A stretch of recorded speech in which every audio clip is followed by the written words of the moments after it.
और वो नालायक निकम्मे हरामजादे हैं। अगर किसी दूसरे के मोहल्ले में जा करके वो अगर गलत गाने बजाते हैं और गलत साउंड में गलत नजरिए से देखते हैं, उनकी बहन बेटियों को तकते हैं, तो भाई कार्रवाई होगी। और मैं तो ये कहूँगा आप लोगों के माध्यम से, अपनी अपनी औलादों को आरएसएस, बीजेपी, करनी सेना, बजरंग दल, इन शाखाओं के अंदर अगर जाने से रोक लोगे तो देश बच जाएगा। अब हम लोगों को समझना पड़ेगा कि हमारे बच्चों को दिल्ली यूनिवर्सिटियों में पढ़ाना है या उनकी शाखाओं में भेजना।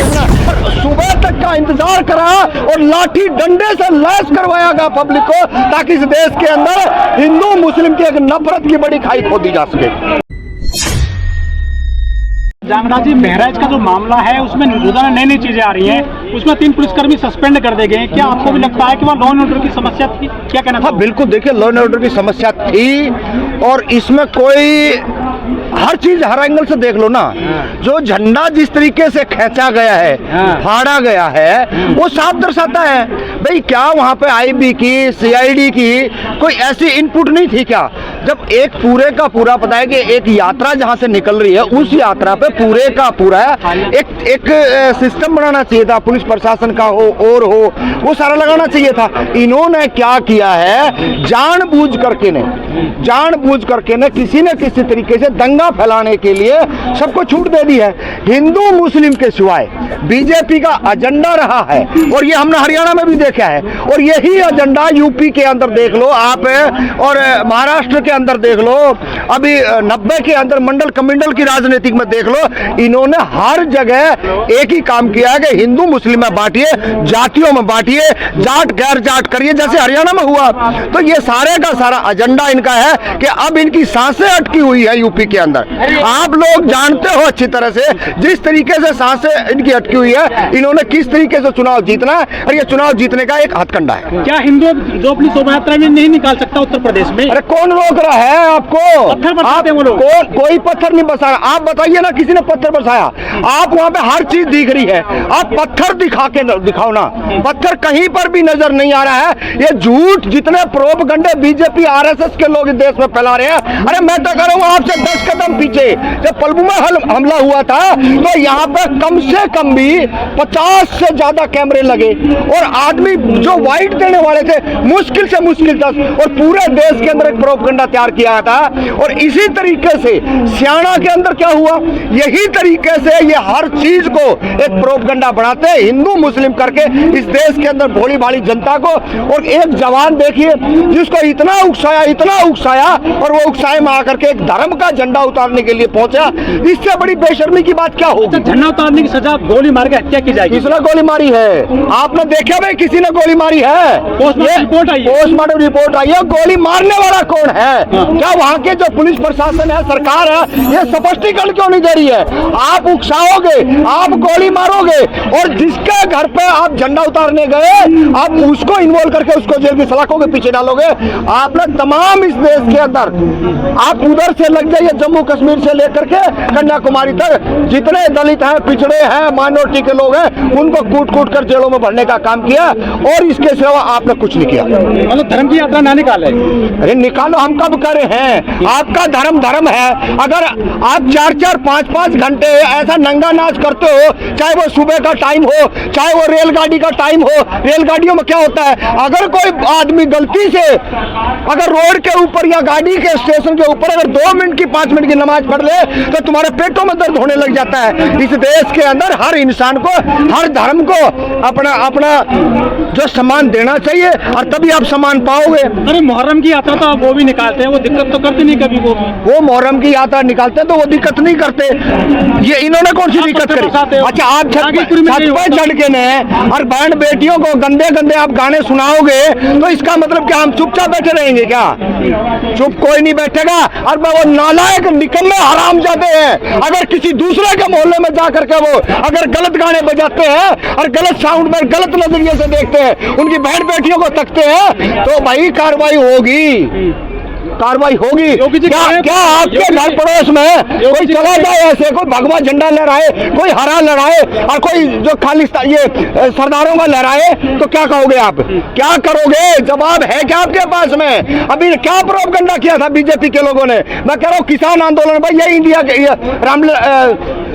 ये लाल किले के ऊपर है, क्या हुआ था पूरी दुनिया ने देखा, कौन झंडा फहराने वाला था, क्या उसकी फैक्ट फाइंडिंग आई, आज तक आई क्या? नहीं आई है। तो ये सारे के सारे अपने लोगों को भेज करके इस तरह के हथकंडे अपनाते हैं। और मैं तो ये कहूँगा आप लोगों के माध्यम से, अपनी अपनी औलादों को आरएसएस, बीजेपी, करनी सेना, बजरंग दल, इन शाखाओं के अंदर अगर जाने से रोक लोगे तो ये देश बच जाएगा। और नहीं तो देख लेना, हर घर से कोई भी बच्चा स्कूलों की तरफ ना जा करके इनकी शाखाओं में जा रहा, और शाखाओं के अंदर यही ऐसे आतंकवादी बनने पड़ रहे हैं। अभी नू दंगे के अंदर कौन था वो? अभी ये नू दंगे के अंदर गुड़गांव से मिट्टू बजरंगी, मोनू मानेसर, ये कौन लोग हैं? किसको तैयार किया जा रहा है? ये तो हम लोगों को समझना पड़ेगा कि हमारे बच्चों को दिल्ली यूनिवर्सिटियों में पढ़ाना है या उनकी शाखाओं में भेजना। ये तो पेरेंट्सों की जिम्मेदारी है। ये रास्ता कौन सा?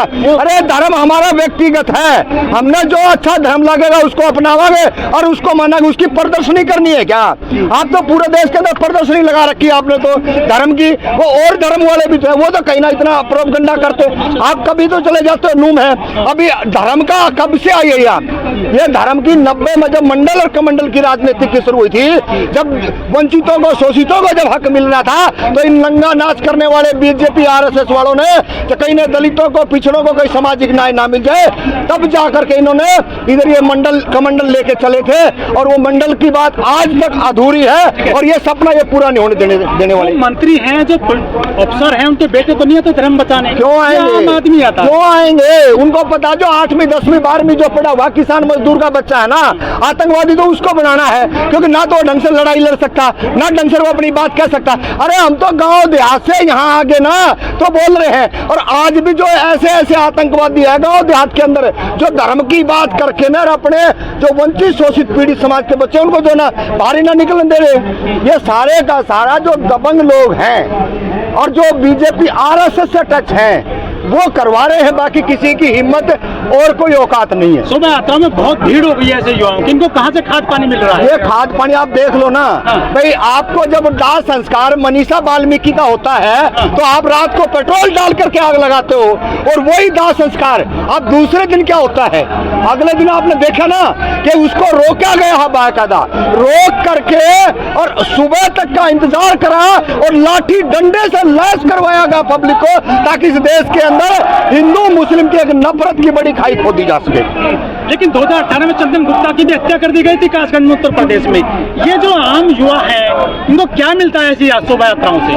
देखिए, इनका एजेंडा यही है, इनको बहुत कुछ मिल रहा है। अगर ये धर्म की अफीम की खेती अगर ना बोएंगे तो आप देख लेना देश के अंदर बीजेपी एक चुनाव ढंग का करवा लो। ये सरपंची क्या मैं कर रहा हूँ, गाँव का मेंबर का चुनाव नहीं जीत सकते, लेकिन हिंदू मुस्लिम करके इनकी दाल अच्छी गल रही है। और इसी का फायदा उठाकर ये लगातार मैं 90 से लेके आज तक राजनीति कर रहे हैं। जांगड़ा जी हिंदू सेना कह रही है हिंदुओं ने चूड़ी नहीं पहन रखी है। तो भैया इस देश के सामाजिक न्याय जो न्याय प्रिय जो लोग है ना, उन्होंने भी हाथ बांध के नहीं रख रखे, वो भी खुले मैदान में खड़े। चैलेंज है उन लोगों से, वो करनी सेना बजरंग दल से, कि भाई आप आमने सामने आ जाओ। फिर आप आमने सामने आ जाइए ना। आप ऐसे भोले भाले अशिक्षित लोगों को गुमराह करते हो, जो बिल्कुल मजदूरी करने वाले लोग हैं, उनके बच्चों को जो 8वीं 10वीं में है उनको शाखाओं में ले जाके आप लाठी चलाना सिखा। अरे मैं तो तब आपको धर्म का ठेकेदार मानता जब आप कलम चलाना सिखाते हैं उनको, आप लाइब्रेरियों में भेजते हैं उनको, आप सामाजिक बात करते। अरे आप तो इस देश के अंदर नफरत भरी बातें कर रहे हो और इससे कोई फायदा नहीं होगा। देश के आम जनमानस से आपके माध्यम से कहना चाह रहे हैं कि आप समय रहते सचेत हो जाइए, नहीं तो इस देश के अंदर बंटाधार करने वाले हैं ये आरएसएस और बीजेपी देश को खोखला करके मानेंगे। नरसिंहानंद का बदला लिया गया क्या दासना वाले का बहराइच में? क्या कहा आपने? नरसिंहानंद ने जो बात बोली थी उसका बदला लिया गया क्या? देखिए, ऐसे ऐसे पाखंडी बाबा बहुत घूम रहे हैं, इनसे कोई फर्क नहीं पड़ता है। मैं तो आपके माध्यम से यही कहूंगा कि आम जनमानस को इस बात को समझना चाहिए, अपने बच्चों को स्कूल कॉलेज की तरफ रास्ता करे, ना कि ऐसा लड़का जवान जो धर्म की अफीम खा करके कहाँ झंडा उतारने गया और उसका हर्ष क्या हुआ है। अगर आपने अपनी औलादों को, आपने अपने बच्चों को, आपने अपने पोता पोतियों को अगर नहीं रोका तो देख लिया एक दिन ऐसा हर किसी का बच्चा हो जाएगा आतंकवादी बनने की अरे ताकत कहा है। जा रहा हरा ही तो झंडा उतारा था, भगवा लगा दिया, दिक्कत कहाँ है? अरे क्यों उतारा भाई, किसी की आस्था तो होगी, क्यों उतारा? हम तो सवाल इस बात का कर रहे हैं, आज मैं किसी के भगवा जिसका झंडा लग रहा है अगर मैं उतारने जाऊंगा अच्छी बात है क्या? आपके लिए अच्छी बात हो सकती है, हमारे लिए अच्छी बात नहीं। हर किसी का अपना धर्म है, हर किसी की अपनी पूजा पाठ है, करो लेकिन प्रदर्शनी मत करिए। कर्नाटक हाईकोर्ट ने कहा है कि मस्जिद में जय श्री राम चिल्लाएंगे कोई फर्क नहीं पड़ता। क्या चीज? मस्जिद में जाके जय श्री राम अगर बोलते हैं तो कोई दिक्कत नहीं होनी चाहिए, कर्नाटक हाईकोर्ट का कहना है। देखिए, ये कर्नाटक हाई कोर्ट ने कहा, ये भी गलत है।